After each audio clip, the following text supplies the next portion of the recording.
Gopijana Vallabha Girivaradhari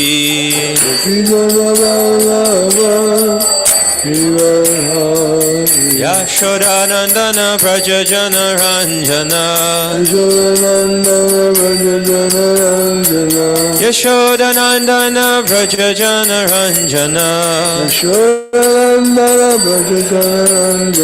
Yamuna Tira Vanachari Yamuna Tira Vanachari Jaya Radha Madhava Kunja Bihari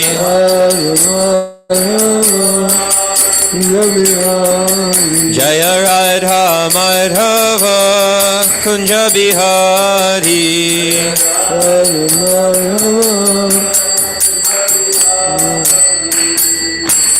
Jaya Om Vishnupad Paramahamsa Parivrajak Acharya Ashtatara Shata Shri Srimad His Divine Grace Srila A.C. Bhaktivedanta Swami Maharaj Prabhupada Ki Jai Jaya Om Vishnupad Paramahamsa Parivrajak Acharya Ashtatara Shata Shri Srimad Srila Bhaktisiddhanta Saraswati Goswami Maharaj Prabhupada Ki Jai Ananta Koti Vaishnava Vrinda Ki Jai Nama Acharya Srila Haridas Thakur Ki Jai Primsekaho Shri Krishna Chaitanya Prabhu Nityananda Shri Advaita Gadadhar Shivasadi Gaura Bhaktivinoda Ki Jai Shri Shri Radha Krishna Gopa Gopinath Shamakun Radha Kun Giri Govardhan Ki Jai Vrindavandam Ki Jai Navadvipdam Ki Jai Maturidam Ki Jai Bhakti Devi Ki Jai Tulasi Devi Ki Jai Yamunamai Ki Jai Gangamai Ki Jai Samaveta Bhaktivinoda Ki Jai All glories to the assembled devotees. All glories to the assembled devotees. All glories to the assembled devotees. All glories to Sri Guru and Gauranga.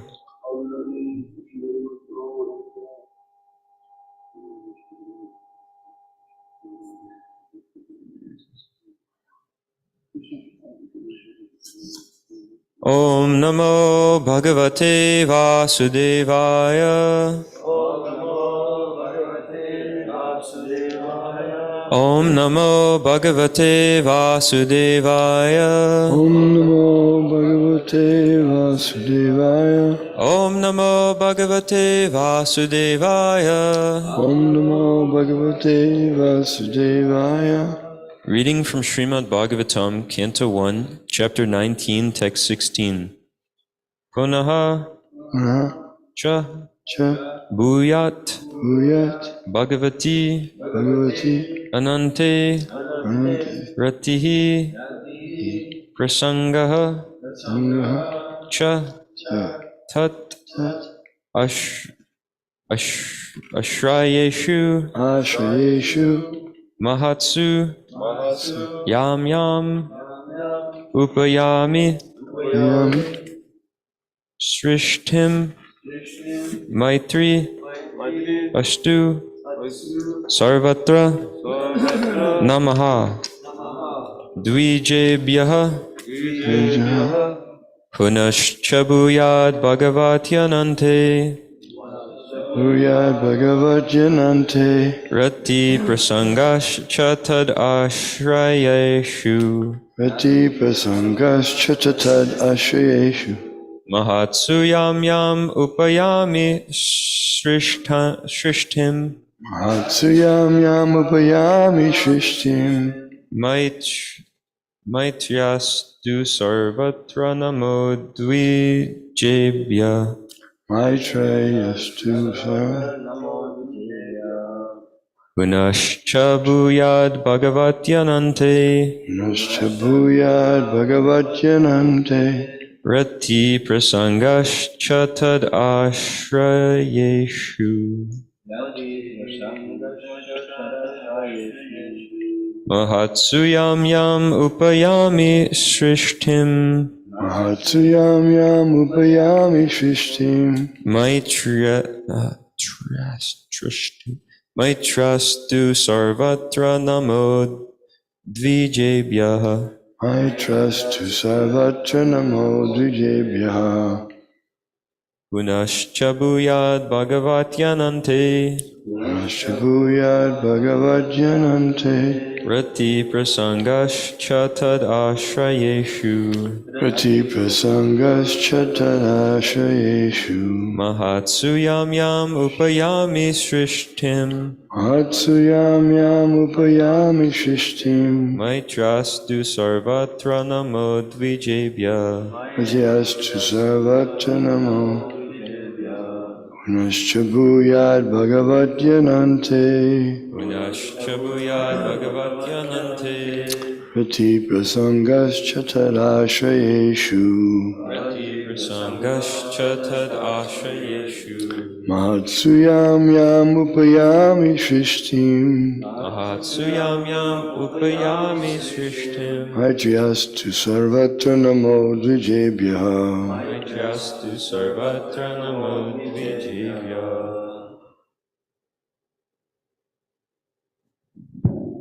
Punascha bhuyat bhagavatanante Rati prasangascha tadashrayeshu Mahatsuyam yam upayami srishtim Maitriyastu sarvatra namo dvijebhyaha.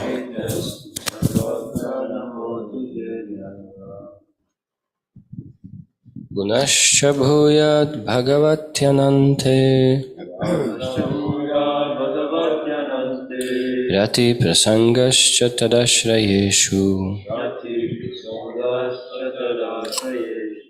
Mahatsuyam yam upayami srishtim Maitriyastu sarvatra namo dvijebhya.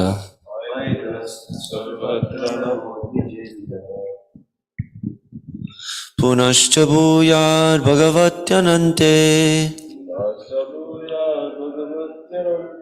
Rati prasangascha tadashrayeshu Mahatsuyam yam upayami srishtim Maitrastu sarvatra namo dvijebhyaha. Maitrastu sarvatra namo dvijebhya.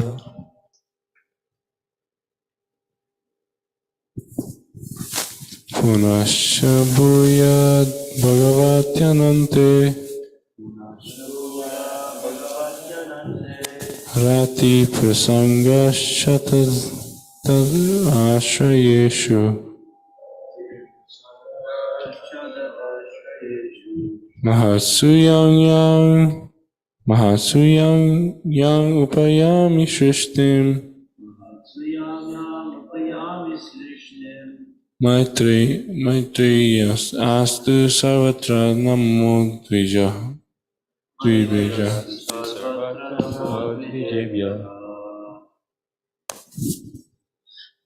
Punascha bhuyat bhagavatyanante Rati prasangascha tadashrayeshu Mahatsuyam yam upayami srishtim Maitriyastu sarvatra namo dvijebhyaha. Punascha bhuyat bhagavatyanante Rati prasangascha tadashrayeshu Rati prasangascha ashrayeshu. Mahatsuyam yam upayami srishtim Mahatsuyam yam upayami shrishtim. Maitriyastu sarvatra namo dvijebhyaha. Maitrastu sarvatra namo dvijebhya. Puna, again. Cha, and. Bhuyat, let it be. Bhagavati, unto Lord Shri Krishna. Anante, who has unlimited potency. Rati, attracting.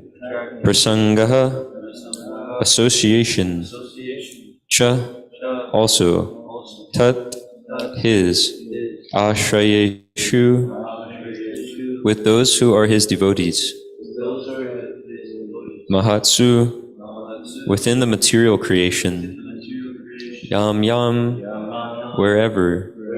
Upayami, I may take. Shrishtim, my birth. Maitri, friendly relation. Astu, let it be. Sarvatra, everywhere. Namaha, my obeisances. Dvijebhyaha, unto the Brahmanas. Translation. Again, offering obeisances unto all you Brahmanas, I pray that if I should again take my birth in the material world, I will have complete attachment to the unlimited Lord Krishna, association with his devotees, and friendly relations with all living beings. Purport. That a devotee of the Lord is the only perfect living being is explained herein by Maharaj Parikshit. A devotee of the Lord is no one's enemy, although there may be many enemies of a devotee. A devotee of the Lord does not like to associate with non-devotees, although he has no enmity with them. He desires association with the devotees of the Lord.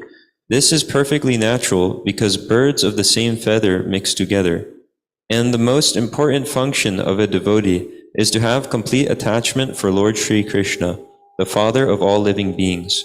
As a good son of the Father behaves in a friendly way with all his other brothers, so also the devotee of the Lord, being a good son of the Supreme Father, Lord Krishna, sees all other living beings in relation with the Supreme Father. He tries to bring back the upstart sons of the Father to a saner stage, and to get them to accept the Supreme Fatherhood of God. Maharaj Parikshit was certainly going back to Godhead, but even if he were not to go back, he prayed for a pattern of life which is the most perfect way in the material world. A pure devotee does not desire the company of a personality as great as Brahma, but he prefers the association of a petty living being, provided he is a devotee of the Lord. This is a perfect verse which describes the aspirations of someone who wishes to become a Vaishnava. Parikshit Maharaj doesn't consider himself already a Vaishnava. He considers himself an aspiring Vaishnava, and he's aspiring for the second-class position as a Madhyamadikari, because the Madhyamadikari makes four distinctions. The Lord, Anante Rati, he has love for the Supreme Lord. And for the devotees of the Lord, Maitri, he makes friendships with them. He associates with them. And for the innocent, or those who are ignorant, but not envious, then he has mercy on them. He tries to educate them and bring them back to the position of taking the lotus feet of Krishna. And the non-devotees, the envious persons who would become disturbed and would disturb more the peaceful life of a devotee, if he were to be given education in Krishna consciousness, he's avoided. He avoids such a person. Doesn't mean he dislikes them. That's a nice aspect.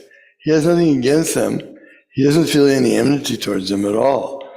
He just knows that I'm so vulnerable that if I associate with non-devotees, I can very easily be brought back to the material way of life. I'm so attracted to materialistic life. If I spend any time with them and associate with materialistic persons, I could very well fall down and become a non-devotee again. Simple as that.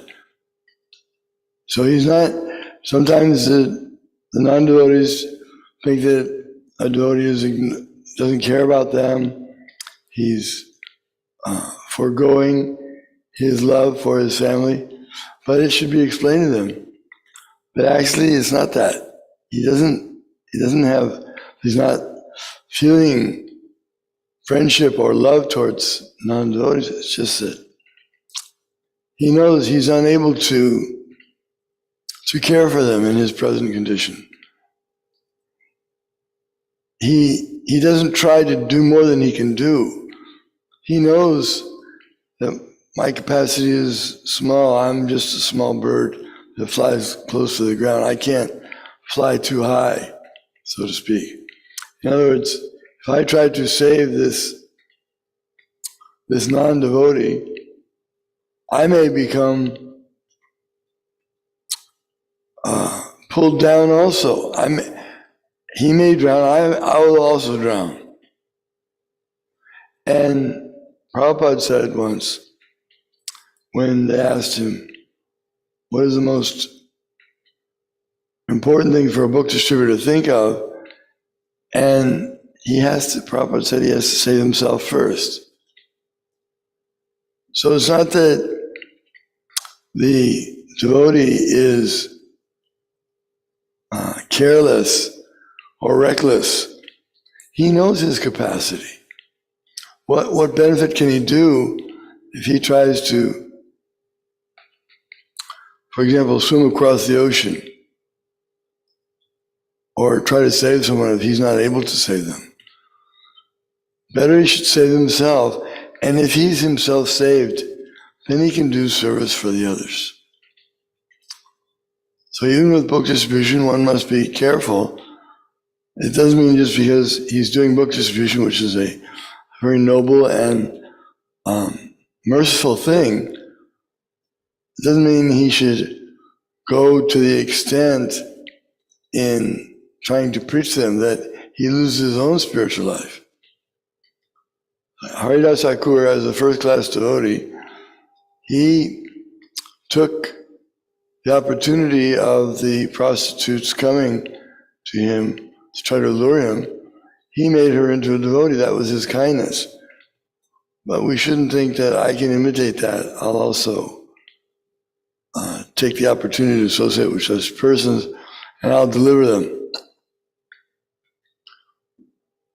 So, Parikshit Maharaj is saying, he's not even asking for the Lord to be liberated.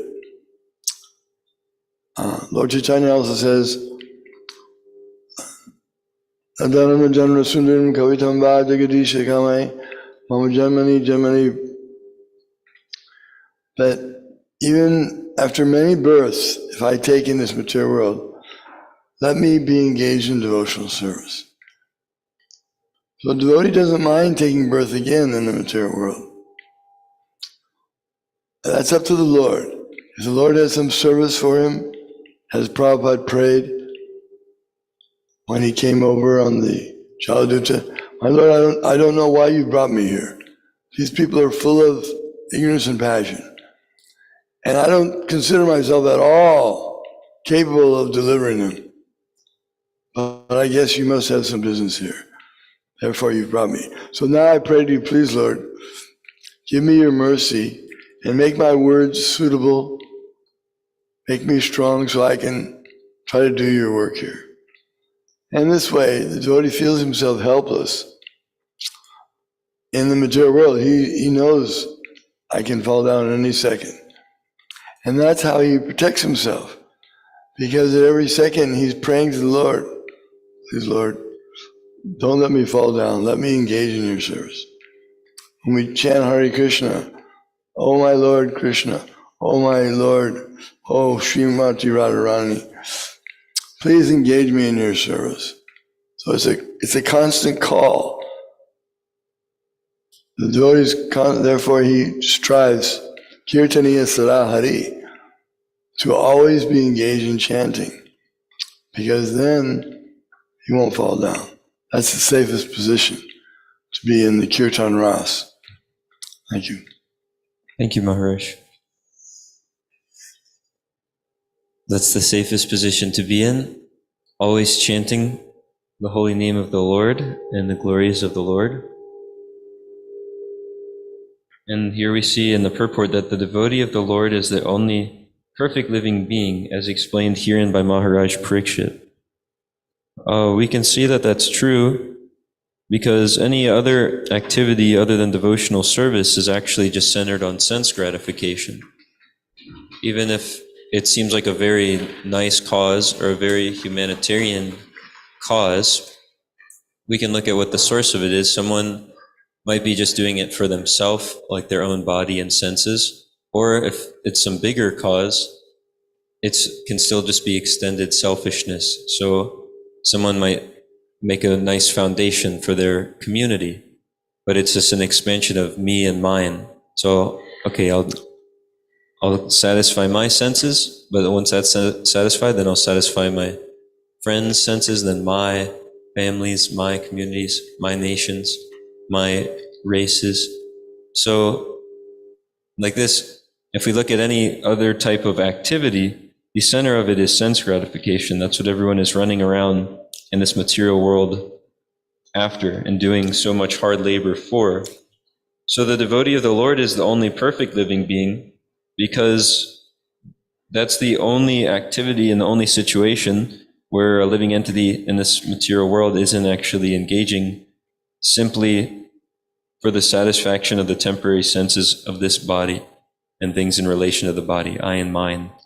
It's the only situation where it's actually really charitable, because the devotee of the Lord is actually trying to do something for someone other than this body and the senses. They're trying to do everything for the Supreme Personality of Godhead, Krishna, who everyone is a part of. So in this way, they're actually benefiting all living entities. A devotee of the Lord is no one's enemy, although there may be many enemies of a devotee. A devotee of the Lord does not like to associate with non-devotees, although he has no enmity with them. Maharaj was just explaining this nicely. We see that also with the 6 Goswamis. They were dear to everyone, whether someone was a ruffian or a gentle type of person, because they didn't have this envy of anyone. They're seeing everyone as a part and parcel of Krishna, and so they're wondering how can they help bring them to Krishna? How can they give them the highest benefit? We offer obeisances to the devotees, saying that they're like desired trees, because the devotees can fulfill all the desires of a living being, because the true desire of any living being is to actually be back in their eternal relationship with Krishna and serving the Lord. So the devotee is actually fulfilling the dearmost desire of the living entities by trying to help them remember Krishna and bring them back into their eternal service. People may say, but the people that you're trying to help, they don't feel that you're giving them what they want. Here it says he knows how to give them the highest thing, but they don't want that.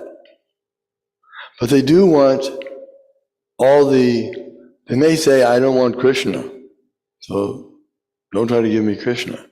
But do you want peace of mind? Yes. Do you want to live for a long time, or would you rather die?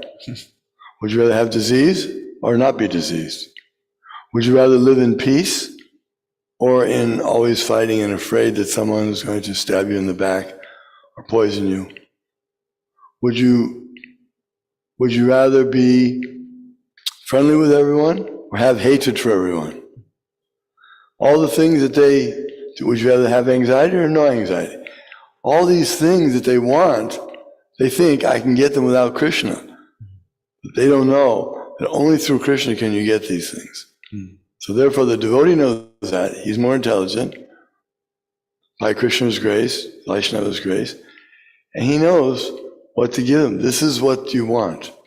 The child thinks that he wants to have matches, or he wants to have a sharp object and put it in his mouth, and he thinks that'll be nice. But the more intelligent parent says, no, it gives him something that will be beneficial for him. So the devotee is giving others a higher taste, and then it's possible to give up the lower taste, all these horrible things that people are addicted to today, or people think that they need, like many people think you have to eat a rotting animal carcass in order to be healthy. And because they think that they need that, they'll keep doing it. But they easily give it up when they just come to a Sunday feast or associating with devotees and taking prasadam one time. One easily gives up the whole way that they've been eating their entire life because they get a higher taste and get something much better. Yesterday, there was a young man going into Auntie Anne's pretzel shop, and Damodar and I were telling him, because we wanted to give him a book, so we were telling him, wait, don't go in there. And he stopped and he was saying, why not? He said, we told him, you deserve better. We were trying to convince him that he deserved better than this, what's available in this pretzel shop. But unfortunately, we couldn't stop him in time and give him a book before he went inside. And we realized it's because we didn't give him the better alternative. We didn't just take out the book right then and show him and give him a higher taste. So he didn't have the higher taste to grab onto. He knew, okay, maybe I do deserve something better than the pretzel shop, but he didn't have that higher taste or knew what it was. So this is what the devotees, the duty of a devotee is to give someone the higher taste. We unfortunately missed out on it at that time, but it's easily available in the form of Prabhupada's books, prasadam, association with devotees, ecstatic kirtans, just coming to a temple and seeing the temple, and there so many of the temples are just so amazing to see. So this higher taste is easily available because of the great mercy of Lord Chaitanya and Lord Nityananda and Srila Prabhupada and all of his touchstone followers. Now, all over the world, there's an easily accessible higher taste than the pale things that are available in material life. So that's why the devotee of the Lord is the only perfect living being, because they actually have the only better thing to give people in this material world. Every other thing that someone could try to gain in this material world is temporary and comes with karmic entanglement. You'll have to stick around to either enjoy the good reaction of, so-called enjoy the good reaction of something, or suffer the bad reaction for something. But when someone gets something that's in relation to Krishna, that it's akarmic, there's no karmic reaction, because it's bringing them back to the spiritual world, their eternal life with Krishna. And this was another nice point Maharaj was mentioning, is that all these things that people are trying to get aren't available without Krishna. And people become frustrated in life by so many things, like so many arguments, people never getting along, no peace of mind, all of this. And it almost seems unreal that there's a place where you can live and those things aren't going on. But that's where we're all from, the spiritual world. And also, if someone just comes into the association of devotees, they can live without all these things. It may seem very surprising, but there's actually a place where people aren't arguing and quarreling all the time. And that's anywhere that there's devotees.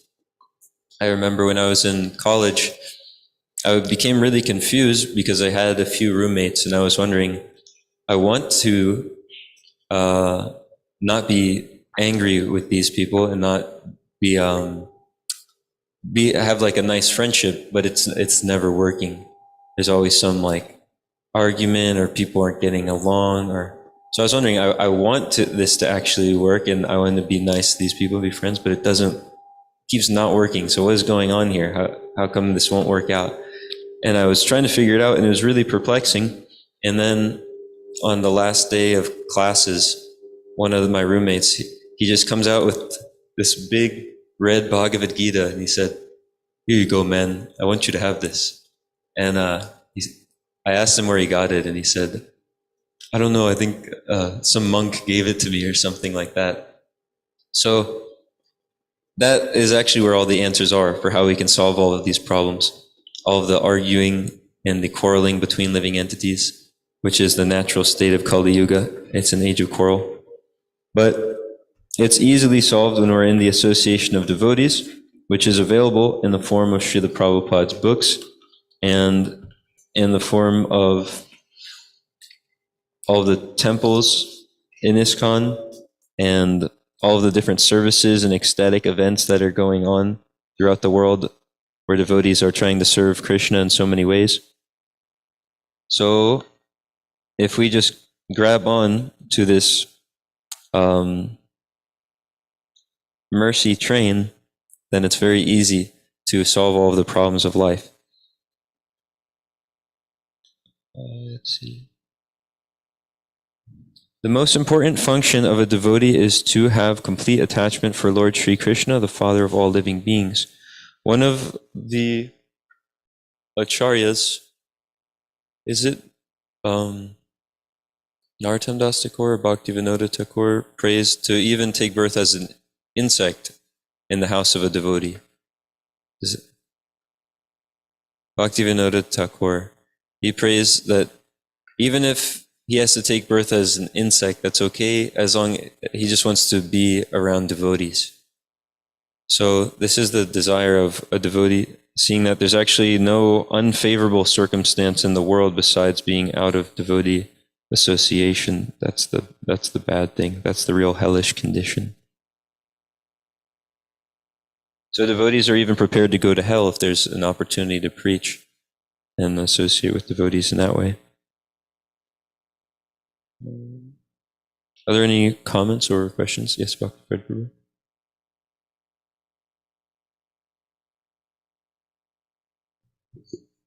Hare Krishna, thanks for the nice class, and please accept my humble obeisances. What this text, and especially what Maharaj was saying, was kind of realized in some way by me last night, because we went to distribute books, and we were at this in downtown, and when we were on the way to downtown, we were discussing and talking about the previous acharyas and trying to ask for blessings and talking about, I guess, our I don't want to say fears, but realizing how small we are and how weak we are without the holy name or devotee association. And we were coming up with a game plan so that we can be safe in that scenario, because we really didn't know what we were getting into. We just know that we wanted to distribute the holy name and share Srila Prabhupada's mercy and all the previous acharyas' mercy. And as soon as we got out of the car and started towards I guess the chaos, the chanting that we were doing was our shelter, and it was practically observed as we got deeper into the mayhem that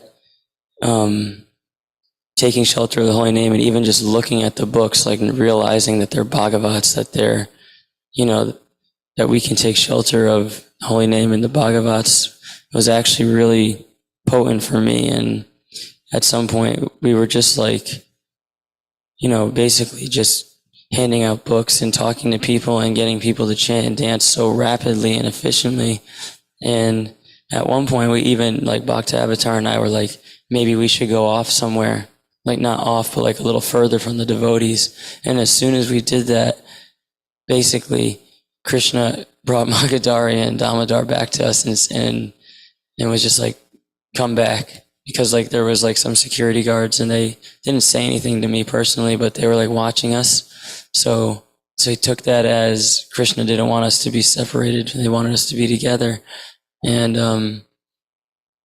I think it's really important to know that what His Holiness is saying, that we actually aren't strong enough to just be in the association of souls that are so covered by Maya that they're confused on what the point of life is.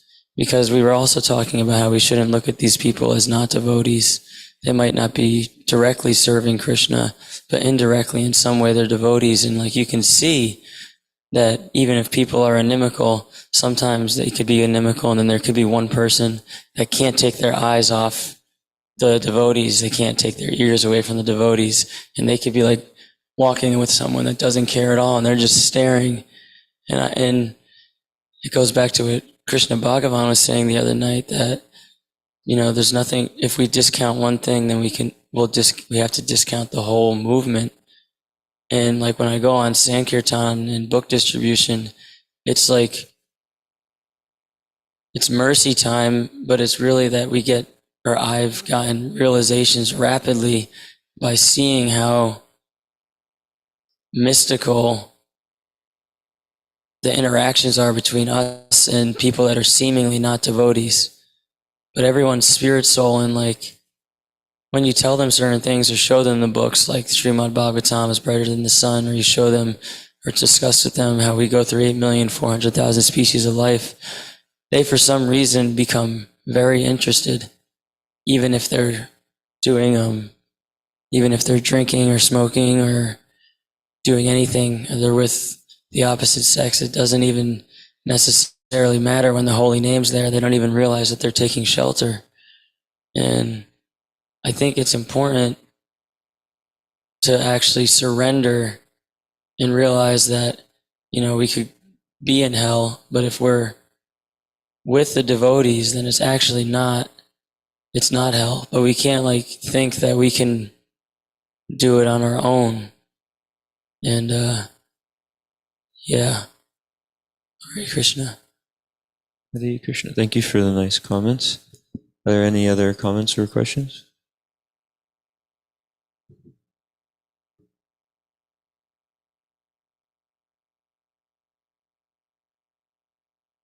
Does Maharaj have a comment? Did Maharaj have a comment? Srimad Bhagavatam class ki jai. Srila Prabhupada ki jai.